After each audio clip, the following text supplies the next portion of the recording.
విధానంలో doctor BR Ambedkar open university దేశంలోనే మొట్టమొదటి సార్వత్రిక విశ్వవిద్యాలయం.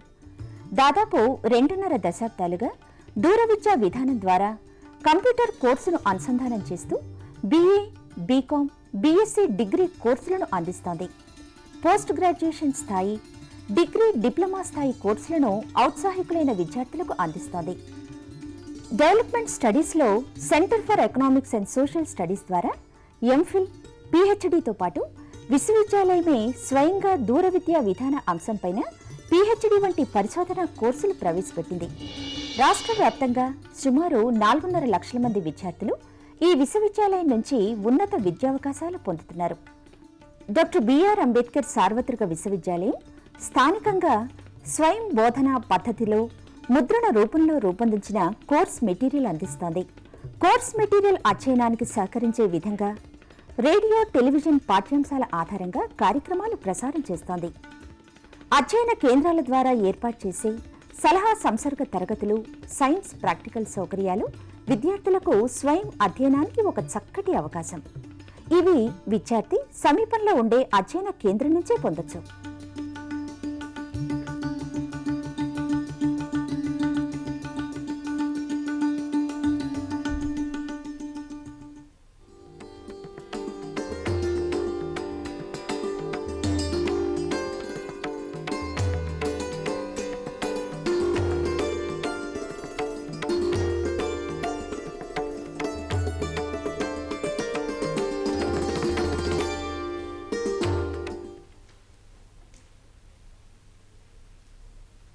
Hello students, today we are going to discuss about formalism of quantum mechanics.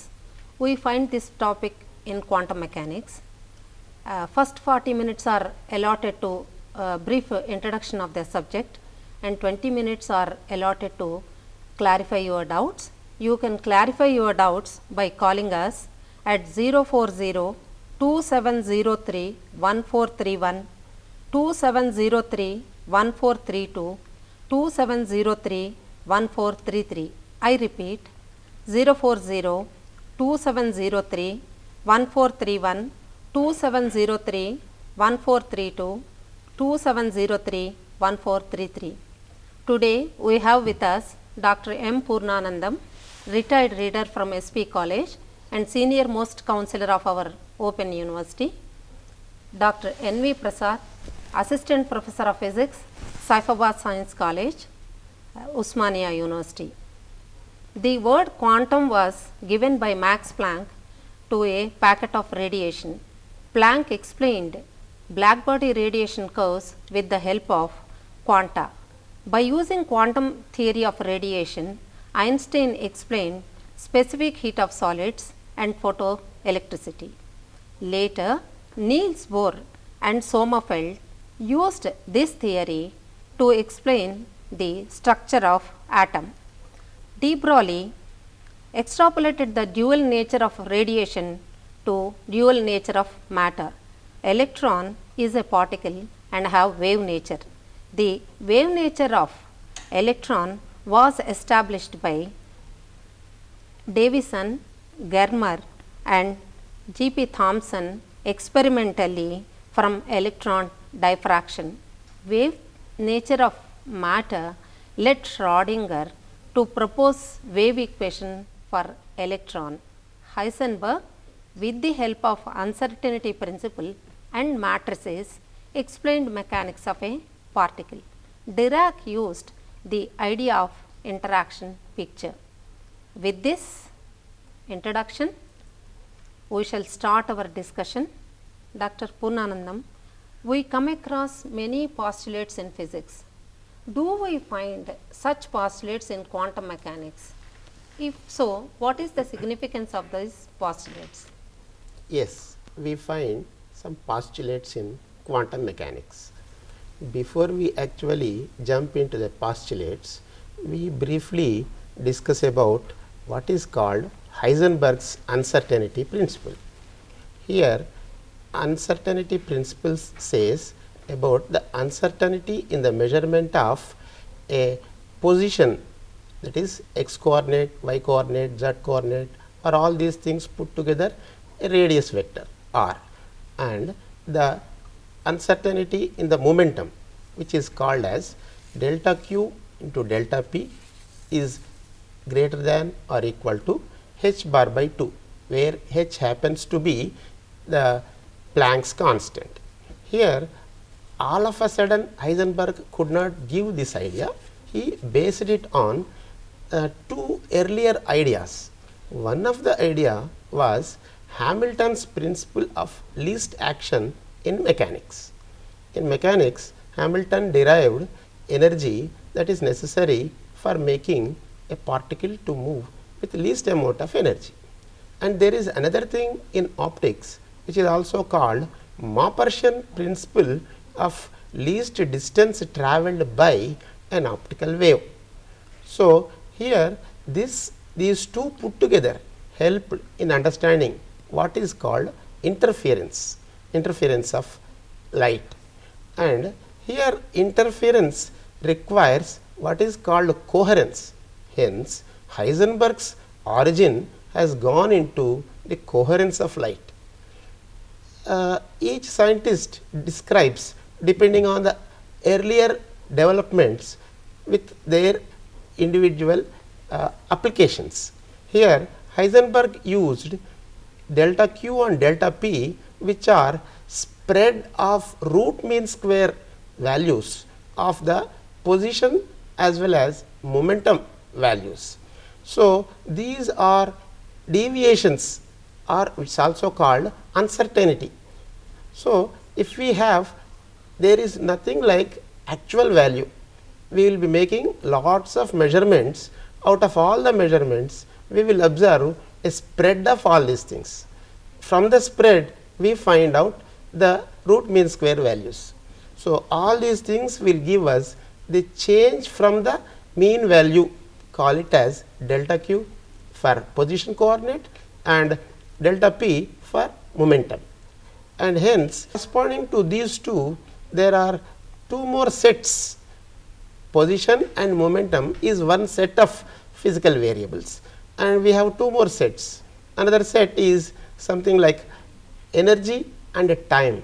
Here delta E into delta T is greater than or equal to h bar. Similarly, we have as an electron going round the proton in hydrogen atom, we will have what is called azimuthal angle.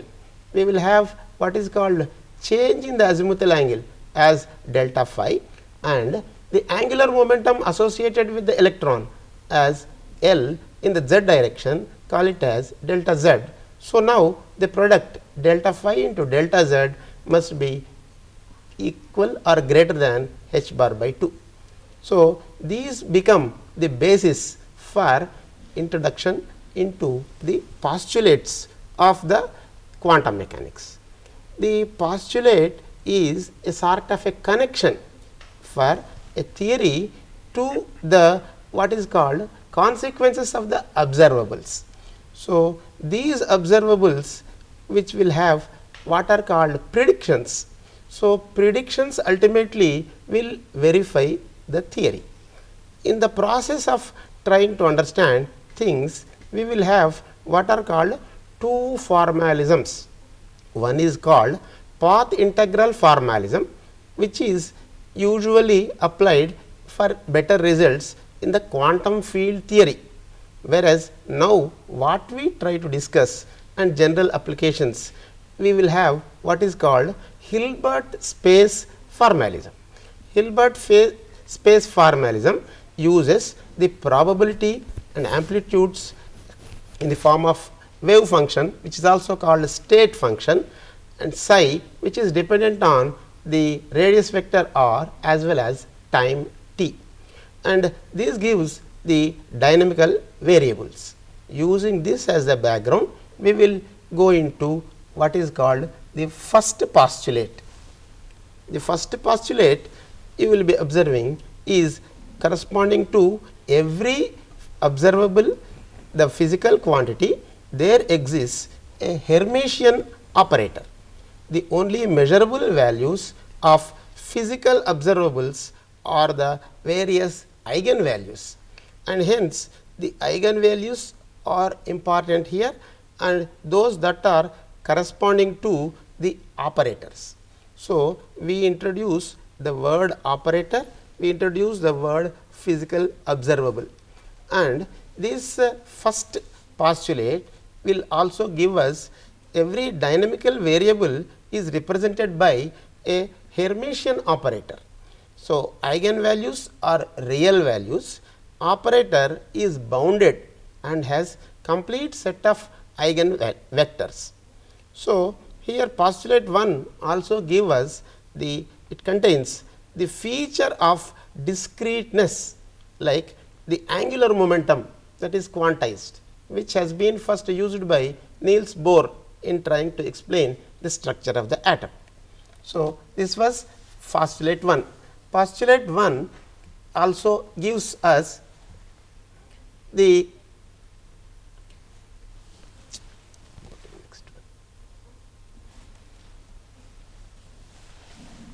you will be observing on the monitor the phi as the sum of C1 phi 1 plus C2 phi 2, where C1 and C2 are arbitrary complex constants, whereas phi is physical variable.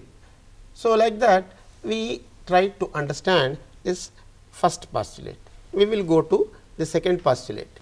Second postulate gives us, to every physical system there is a Hilbert space.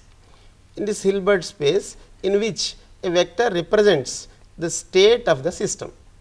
Here we will have what are called state vectors.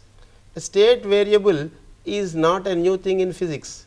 We have state variables in thermodynamics in the form of temperature as a state variable, pressure is a state variable, entropy is a state variable. Like that we will have state. The state is associated with a vector. That vector we will have which is representing the state of the system. A complete set of orthonormal vectors which leads to the ultimate thing as the principle of superposition. Whereas, in classical mechanics we have Q's Qi and P's Pi, where I is 1 to n. This Q is the position coordinate, P is the momentum coordinate. These things, when you try to operate, you will be getting the values of energy for any other time. For example, you start at a time t0 and we will be going to find out these things at a time t. So, the time elapsed will help us to find out the energy, which gives the using the equation of motion, which is deduced. But in quantum mechanics, what we have is a basis vector. The basis vectors are needed to specify the state vector. The state vector, which is also a complete set of Hermitian operators. Basis vector of a state, for example, electron is spinning. It is spinning in two directions. One we will call it as spin up, another we will call it as spin down. So, here this spin up and spin down will help us to find out the basis for that particular state of the spin. Like that we have things that are exclusively useful for quantum mechanics, and these are explained by what is called commuting Hermitian operators. These commuting Hermitian operators, which are compatible to with each other, that such variables are called commuting Hermitian operators. For example, energy and momentum are commuting variable or Hermitian operators, and here we will try to understand non-commuting Hermitian operators, which are complementary variables. And for example, x coordinate is complementary variable of px, p is the momentum of that. Like that we try to understand the second postulate. So, let us go to a third postulate. The third postulate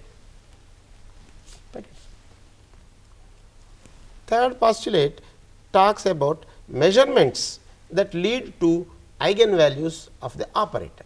See, ultimately we will use operator and we will use the state function, and we will try to use them for measurement.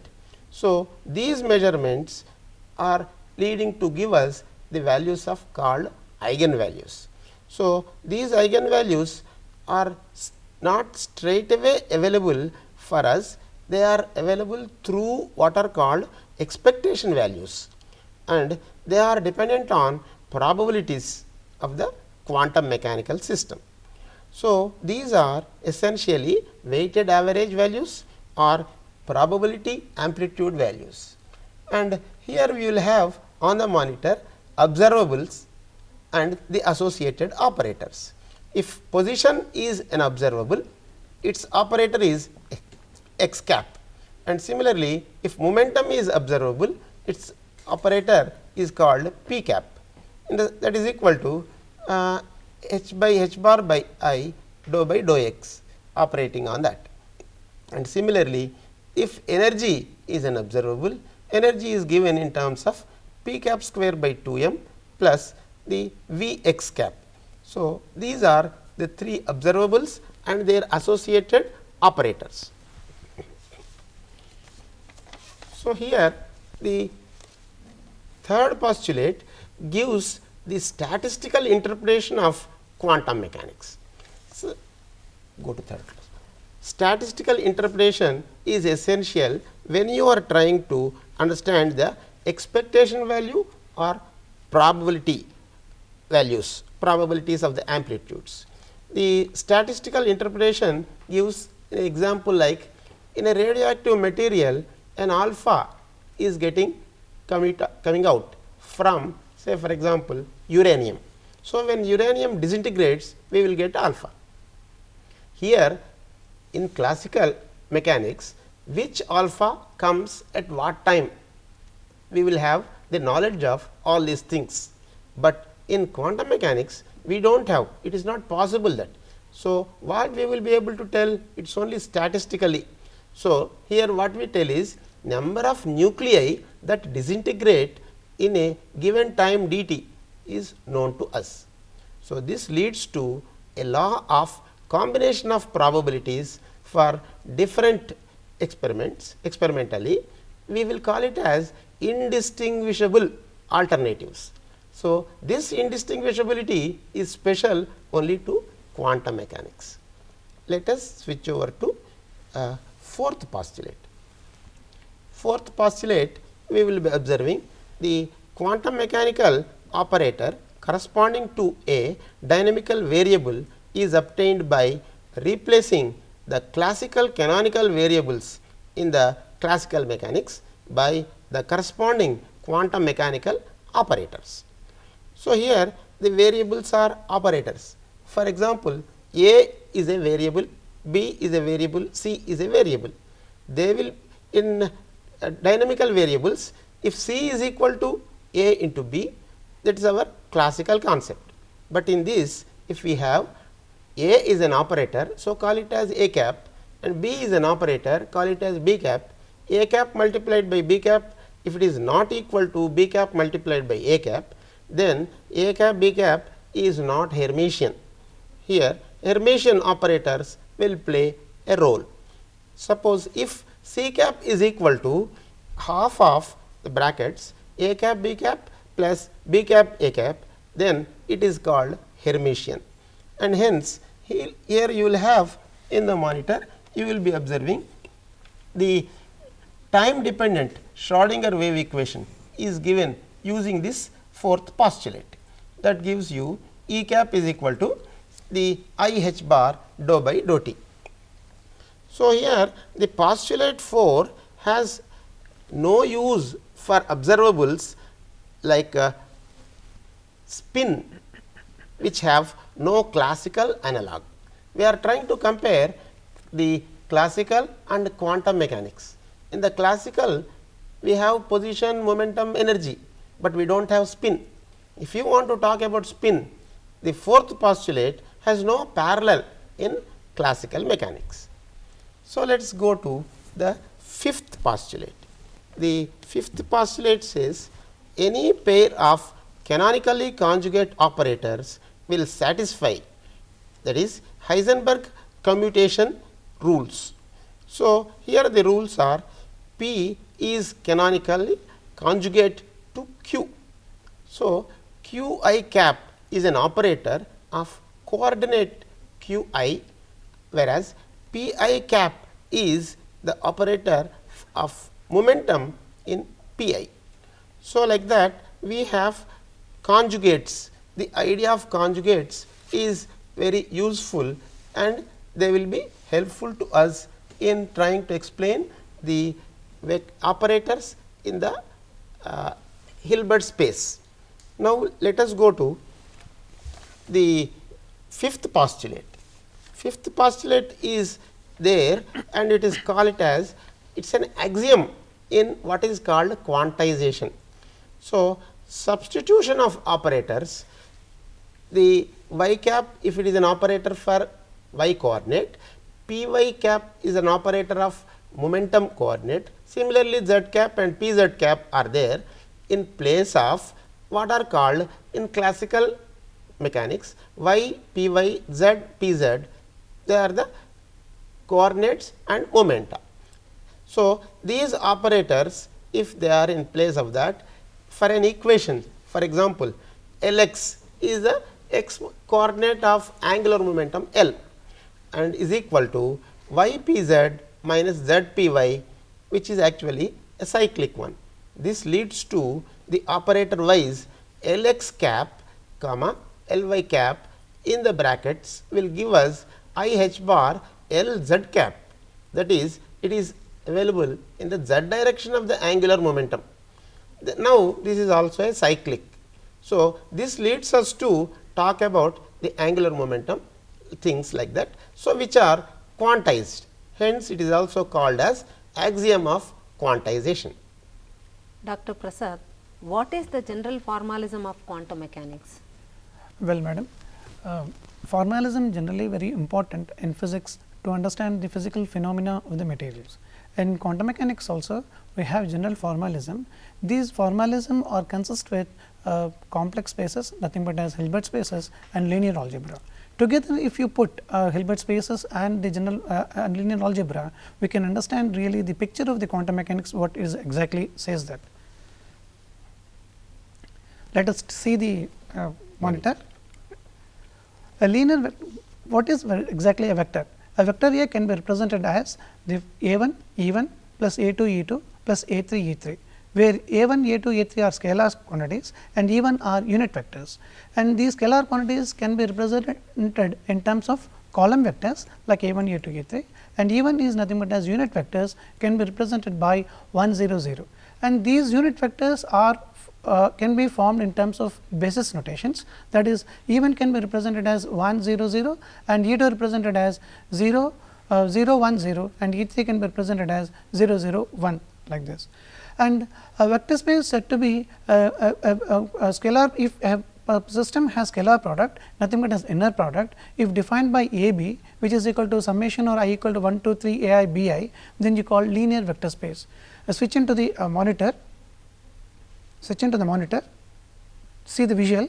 We are seeing the scalar product is defined as A b is equal to summation or I is equal to 1 2 3 A I B I. If in n dimensional vector space, for example, a vector A is defined, a vector A is equal to summation or A I d I and B is equal to B I A I, then the scalar product or inner product can be represented as A I B I. And in terms, if one of the product has a complex notation, then it can be represented as A I complex B I, and A A inner product A A is equal to summation of A I, which is equal to mod A square.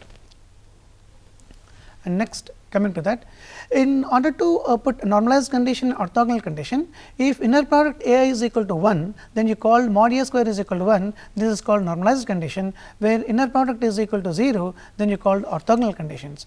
To sum up of these two conditions, Kronecker, we represent in Kronecker delta representation, where A I A j is equal to delta I j, which is equal to 1, for I is equal to j it is a 1 and I is not equal to j, which is equal to 0.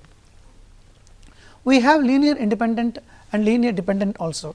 For example, if n dimensional space has set of n vectors, say a1, a2, so on up to a n, then these are said to be linearly dependent. If there exist the scalar quantities such as C1, C2 are not all 0, then can be represented as summation over CIAA is equal to 0. A vector space of otherwise it is called linear independent vectors. A linear vector space can also represented as summation over CIAA, which is equal to phi. If phi is belong to one of these set, then we called linear dependent vectors. Coming to that, Hilbert space is nothing but as a vector space. A vector space can be represented as unit vectors. A space vectors can also represented in terms of a function of phi 1, phi 2, phi n, and Hilbert space is nothing but as having a complex functional space, then you called Hilbert space. In quantum mechanics, we often represent the space vectors as Hilbert space. Some of the condition we will say that in orthogonal functions, the two inner product f g can be represented as f slash j, which is nothing but as in terms of Schrodinger representation, we represent integral f complex x g x into d x. Similarly, the orthogonal conditions and generalization and normalization conditions are nothing but as n is equal to mod f square, and that is mod f x square is equal to d x is equal to 1. In terms of generalization notation, f I f j is equal to delta I j, which is equal to 1 for all I is equal to j and which is equal to 0, why I is not equal to j. In terms of expansion theorem also, a complex function phi x can also represented as C I x f I x d x is equal to 0. In general, we have some rules and regulations of this quantum mechanics, that all quantum mechanical operators are linear. In quantum mechanics, generally we consider these operators are linear. If for example, and should follow the following conditions. First condition is this should be commutative. In other words, I can say a plus b is equal to b plus a and associative, like a plus b c is equal to a of b plus a, and similarly product properties. What is the commutative and anti-commutative? Commutative a b can be represented as, that is the fourth line of this slide, a b is equal to a b minus b a, which is equal to minus b a. If a b is equal to 0, when you call commutation, and anti-commutation we generally say that a b plus b a is equal to 0, this can be represented as a b plus. And inverse operator A inverse can be represented as A inverse A is equal to A inverse A, which is equal to 1, and commutation of A inverse A is equal to 0. Next, Hermitian operator. This is also very important in quantum mechanics, and we have some two theorems in that Hermitian operators. We will see what are these Hermitian operator. Coming to the visual representation, integral Schrodinger representation in an operator A is said to be Hermitian if and only if it satisfies the following condition. What is this condition? Integral phi m complex A phi n dx. This is a simple Schrodinger wave representation. We generally represent the condition. So, this is equal to, if this condition is equal to A phi m complex phi n dx, which is nothing but as integral phi n A phi m dx complex, then in terms of bracket notations, we can be represented as phi m A phi n is equal to A phi m, which is equal to this thing. If this condition is satisfied, then this is said to be Hermitian operator. Prasad, shall we break for news? Yes.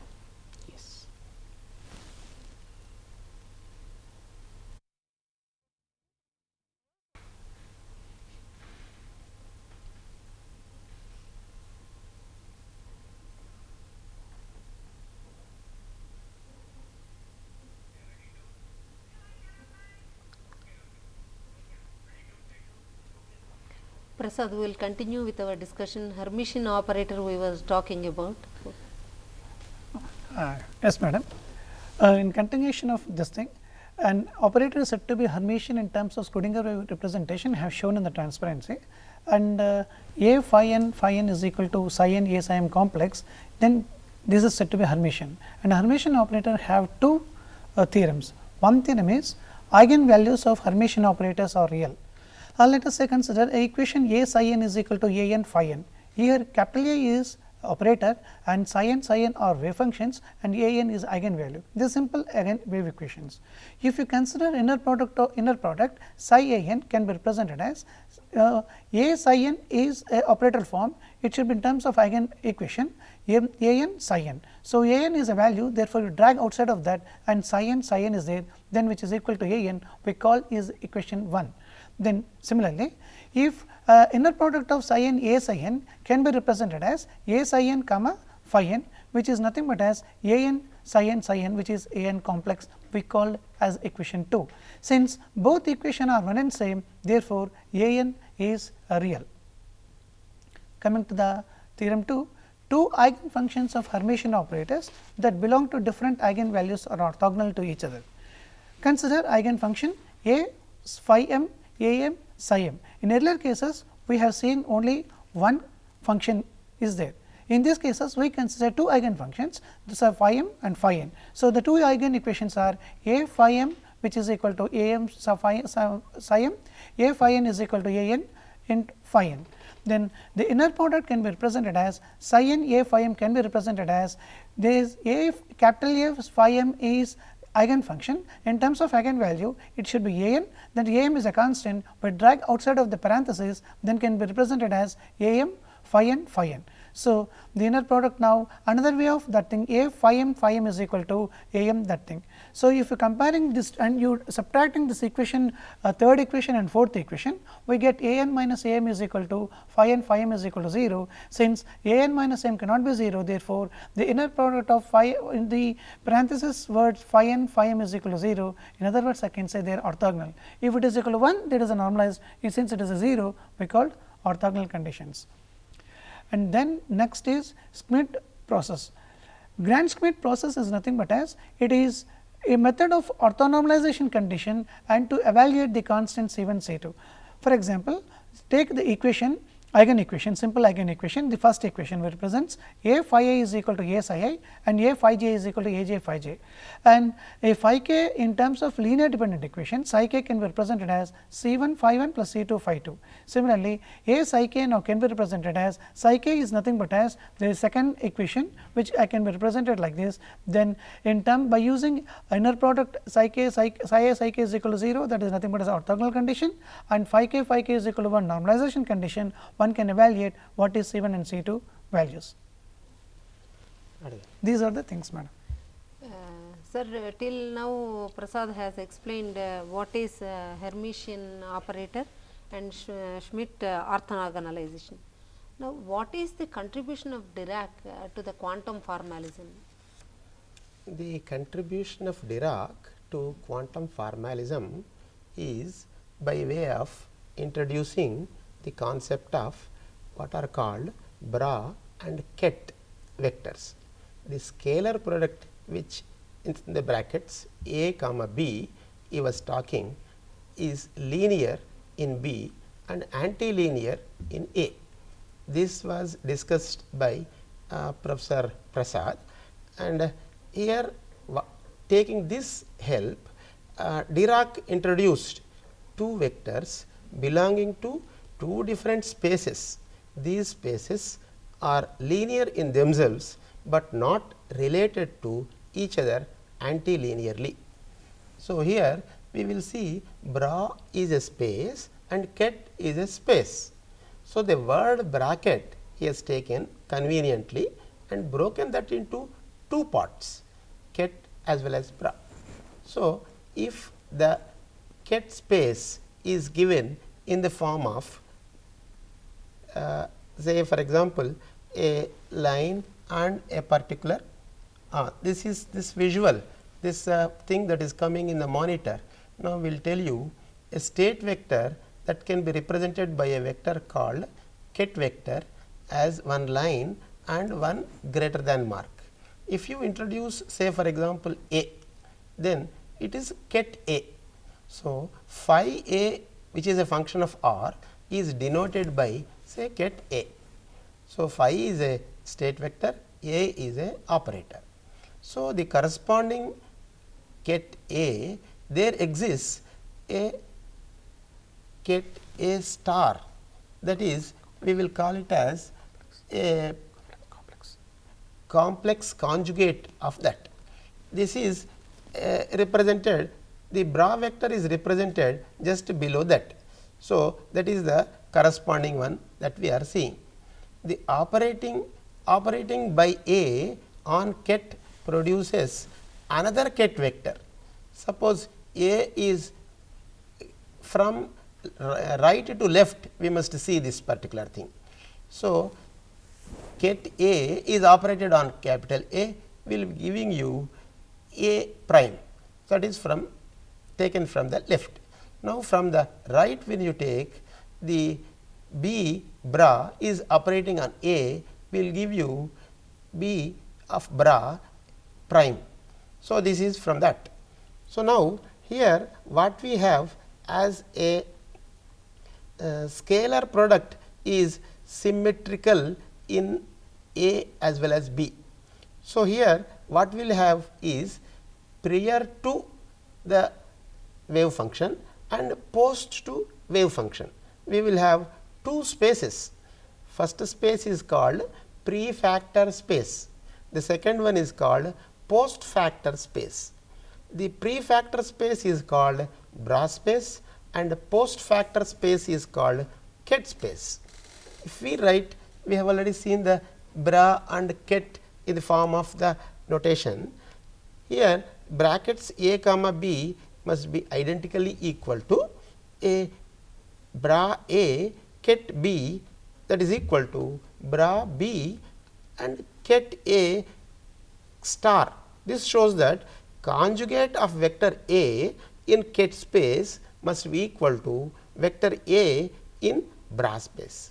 Like this, he introduced these two spaces and using these two spaces he explained, tried to explain things in this. So, these spaces are not independent of each other, they are dual to each other, like we have seen dual nature of matter and dual nature of radiation. We will have dual nature of these spaces. Each relationship among vectors in one space has its image in the other space. This is a very important image in the other space. So, BRA space operators act from right to left. BRA has Hermitian conjugate A cap line and it is also called adjoint vector or it is also called transpose of A cap in ket space. So, like that we have these relations between BRA and ket spaces associated with the same vector spaces. Ultimately, so how do we picturize equation of motion in quantum mechanics? Ultimately, all this material that we have developed until now must help us in producing equation of motion.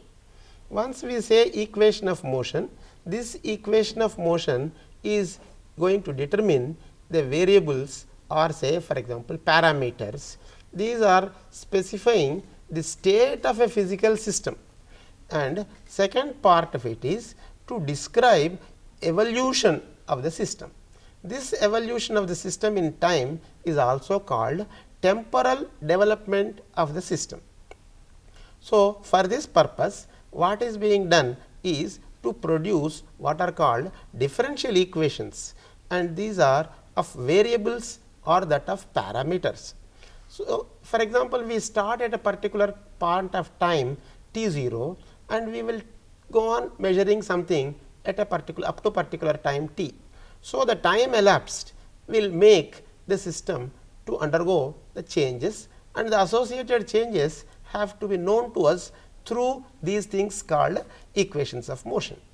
In classical mechanics, we have Newtonian equation of motion in the form of m d2r by dt square is equal to the force, and in the Lagrange's equations of motion, it is in the form of dou L by dou q I minus d by dt of dou L by dou q I is equal to 0.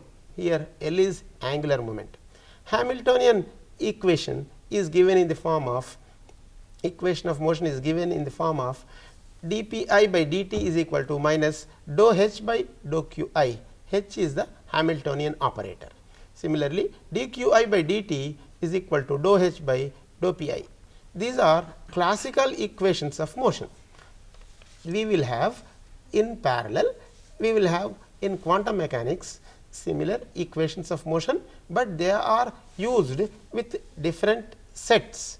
These sets are, we will have a physical system, that is the state of the physical system, and the vector, both are in Hilbert space, and equations of motion in differential equation for the state vector, it will give us the equation of motion in quantum mechanics should be concerned with the evolution in time of the expectation values and not the state vector straight away. So, a cap is the expectation value of an operator, and if psi is an orthonormal state vector, then if these two are varying with in this particular way, for example, psi changes with time, but a does not change with time. Such type of picture giving us the quantum mechanics is called Schrodinger picture. On the other hand, if we have the state variable psi which is unchanged with time, whereas the operator a cap changes with time, such thing is given by another scientist called Heisenberg's, and it is called Heisenberg's picture. Similarly, we will have a third one basing on the variation of both the things, that is both state vector psi and operator a cap, both will change with time, and it is called interaction picture. These are the three pictures that are available in Prasad, quantum. shall we try to elaborate the different pictures of Schrodinger, Heisenberg, and interaction picture of Dirac? Yes, madam. And once again I am summing what sir said, that the motion of the physical systems can be studied with the help of equation of motions, and as a state vector is not observable quantity and the expectation value is observable quantity. And another thing I want to club up what sir said is the wave function and the operator, they are associated together. Therefore, in order to understand the equation of motions, then we required the psi and a, which is time dependent, time independent, like that. Generally, these pictures are classified into three types: Schrodinger pictures, Heisenberg picture, and interaction pictures are nothing but as the intermediate pictures of both Heisenberg and Schrodinger. This is also called Dirac picture. We will see what is first Schrodinger picture. The state vector changes with time, but the operator remains constant. This is known as Schrodinger picture or S picture. Heisenberg picture is the operator changes with time while the state vector remains constant, and Dirac picture is both state vectors as well as operator changes with time. Before going to the pictures in detail, we will see the brief picture of Schrodinger and his Nobel Prize. He got Nobel Prize in 1933, and he is a Sommerfeld student and he is Australian citizen. We will see what is the Schrodinger picture. Let us consider the time dependent Schrodinger wave equation I h cross d by dt psi s t is equal to h psi s. This I h cross dou by dou t is nothing but as energy, we call E, psi s t is equal to h psi. Simply it is a Schrodinger wave equation E psi is equal to h psi, where energy E operator can be represented as I h cross d by dt and h is Hamiltonian operator. By this you called equation 1. Integrating the above equation, we get psi s t is equal to simply exponential minus I h t psi s 0. If you strictly observe the solution of this, we clearly says that exponential minus I h t acts as an operator, where it transforms the wave function psi s t to psi s 0. So, this operator can also defined as summation over n is equal to 0 to infinity minus I h t h cross to the power n by n factorial, simple by superposition theorem. Since the adjoint of equation 1 can also represented as I h cross adjoint of equation 1, since that here psi s t is in ket notations. Every state vector can be represented in set notations, and the complex of that can be represented in BRAOU notation, what sir just now said that. So, in terms of complex notations, this equation 1 can be represented as minus I h cross, since the complex. So, I becomes minus I. So, minus I h cross d by dt bra psi s t, that is which is equal to psi s h diagonal. This h and h diagonal are each are one and same. Therefore, they can be represented as psi s t h. Then the solution of this equation can be represented as, that is the last equation, psi s t is equal to psi s 0 exponential I h t by h cross. The time derivative of this equation can be represented as d by dt of expectation d by dt of A s, where A s is operator. Now, this can be represented as d by dat of psi s t A s psi s t. So, here we have two things. One is d by dt of psi s t and d by dt of BRAOU psi s t and d by dt of ket psi s t. The first term is BRA psi s t and the second term is ket psi s t. By using the earlier equations and solving, we get finally equation that d by dt of expectation A s can be represented as 1 by I h cross into psi s t A s h minus h A s psi s t plus psi s t dou s by dou t psi s. So, nothing but as d by dt of I h cross d by dt of A s is equal to commutation of A s h, where dou s by dou t is equal to simply 0. Therefore, Schrodinger picture can be represented as state vectors are time dependent and operators are constant. And coming to the Heisenberg picture, Heisenberg is also a Sommerfeld student and he born in 1901 and got Nobel Prize in 1932. We just brief the Schrodinger pictures, Heisenberg picture.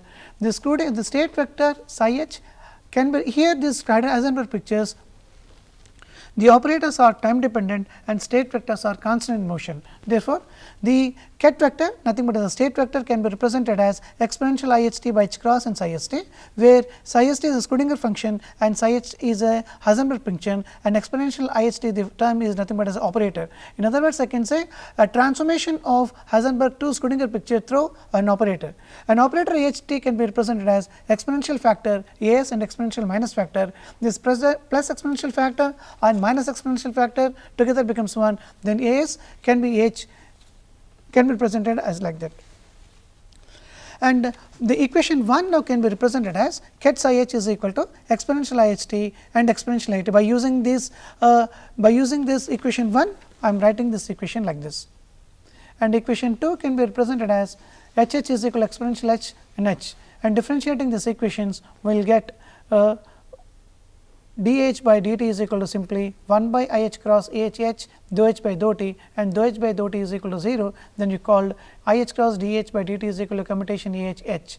Therefore, h picture is an operator changes with time and state vectors remains constant. Pauli Dirac, he born in 1902 and he got Nobel Prize also 1933, and his picture is, let Hamiltonian can be represented as h 0 plus h prime, which h 0 is time independent part and h bar is time dependent part. Then the equations, the ket psi t can be represented as exponential factor into psi s t. In other words, the operator transforms into interaction picture to Schrodinger pictures. Similarly, the operator A I t can be represented as terms of exponential factor A s exponential of minus factor, and differentiating equation 1 now I h cross and multiplying with I h cross, the equation 1 now can be represented as I h cross d by dt of psi I t is equal to the right hand side part. Since I h cross d by dt is equal to nothing but as E psi, which is equal to h psi, h can be represented as addition of h 0 plus h bar psi s t. So, by solving this equation we get I h cross d by dt psi I t is equal to psi I t, where h I is equal to exponential factor h bar exponential minus factor, and both state vectors and operators are thus changes with time. These three students are Sommerfeld students, but Sommerfeld could not get Nobel Prize, but these three students got Nobel Prize. Really, it is a challenging. A simple cartoon of this. What is the difference between a quantum mechanic and a car mechanic? A car mechanic says that I can get my car without opening door, and a quantum mechanic says that I cannot get my car without opening door. So, these are two basic differences between a quantum mechanic and a car mechanic. Shall we repeat once again? A difference between a quantum mechanic and a car mechanic.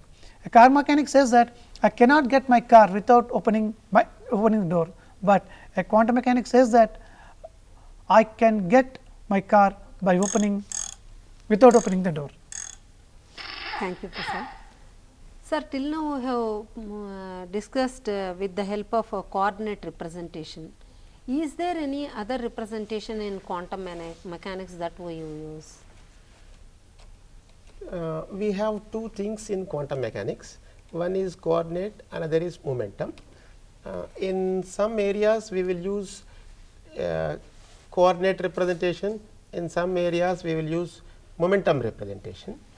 We have for example, angular momentum and spin angular momentum, orbital angular momentum, and joining these two things put together we will be getting total angular momentum, and like that when we try to add these things we may require, and that will be probably a little easier to use what is called momentum representation. What all we have developed in coordinate representation will be transposed into momentum representation.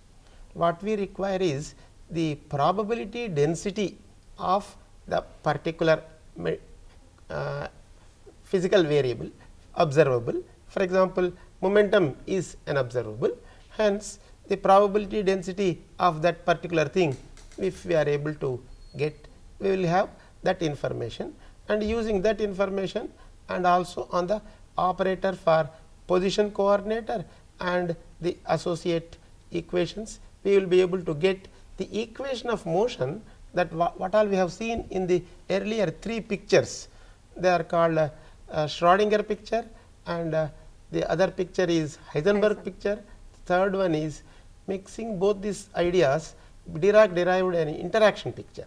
In the same way, momentum representation also gives the equation of motion, which will help us to understand some more realms of physics. Sir, we have discussed about the different pictures, isn't it? Yes.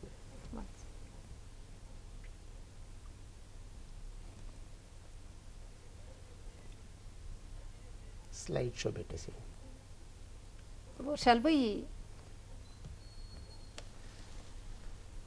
Now the slide show that you will be seeing are the pictures of Schrodinger and Heisenberg, and you will be seeing that of the Dirac and who developed these mathematical theories.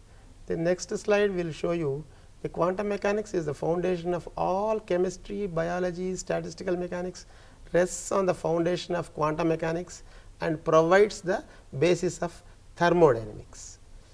We will also observe the quantum mechanics is the only way to truly understand the nature of atoms. Here you observe the nature of atoms in the form of the various picturesque things, the structure and properties of molecules. Next, transparency shows the biological applications. Next, you will show the quantum mechanics as applied by molecular orbital theory and valency band theory. So, these are some of the pictures you have seen. Thank you, Professor, for your detailed discussion regarding the significance of the postulates and different pictures of Heisenberg and Schrodinger and Dirac. Students, you can clarify your doubts by consulting our counselors at our university campus. Thank you. Thank you.